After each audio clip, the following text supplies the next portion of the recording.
ভূমিকম্পের আরও একটি তীব্র ঝাঁকুনিতে কেঁপে উঠল ঢাকাসহ সারা দেশ। মানুষের ছোটাছুটি, চোখে আতঙ্ক, সবকিছুই যেন এক মুহূর্তেই থমকে যাওয়া বাস্তবতা। এই কম্পন যেন কানের পাশ থেকে ছুটে যাওয়া মৃত্যুর ইঙ্গিত। বিশেষজ্ঞরা সতর্ক করেছেন, এটি বড় কিছুর শুরুর মাত্র।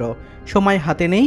একটি দানবীয় ভূমিকম্পে মুহূর্তেই গুড়িয়ে যেতে পারে ঢাকা, হারিয়ে যেতে পারে লাখো জীবন।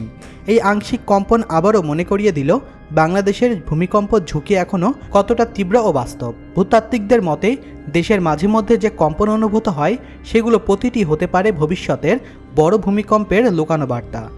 বাংলাদেশের ভূগোল এঁকে রেখেছে পৃথিবীর অন্যতম সক্রিয় টেকটনিক প্লেট সংযোগের স্থলের উপরে।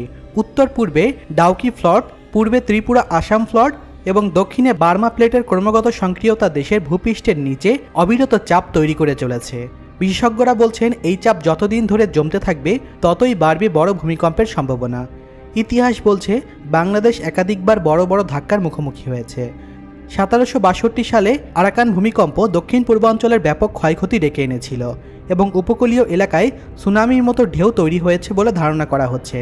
এরপর 1885 সালে মানিকগঞ্জ ভূমিকম্প ঢাকা ও মধ্যম অঞ্চলে বড় ধ্বংসযজ্ঞ ঘটায়।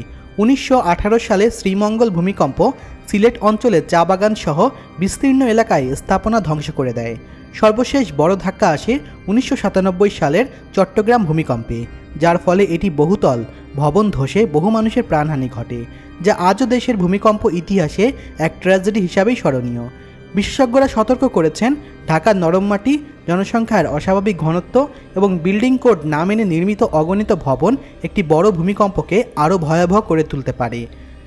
গবেষণায় দেখা গিয়েছে, শক্তিশালী কম্পনের সময় ঢাকার মাটি কম্পনকে আরও বাড়িয়ে দিতে সক্ষম, ফলে দুর্বল ভবনগুলো কয়েক সেকেন্ডের মধ্যেই ধসে পড়তে পারে।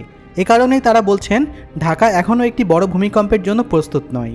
সম্প্রতি ভূমিকম্পের বড় ক্ষতি না হলেও বিশেষজ্ঞদের মতে এটি হতে পারে একটি জাগরণের ঘণ্টা, কারণ ছোট কম্পনগুলোই সাধারণত বড় ভূমিকম্পের আগের সতর্ক সংকেত হিসাবেই দেখা যায়।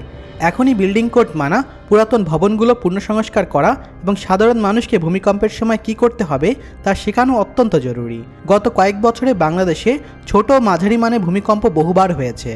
এটা বড় ভূমিকম্পের আলামত। সাধারণত 100 কিংবা 150 বছরের পর পর বড় ধরনের ভূমিকম্প হয়। আমরা কিন্তু তারই কাছাকাছি চলে এসেছি।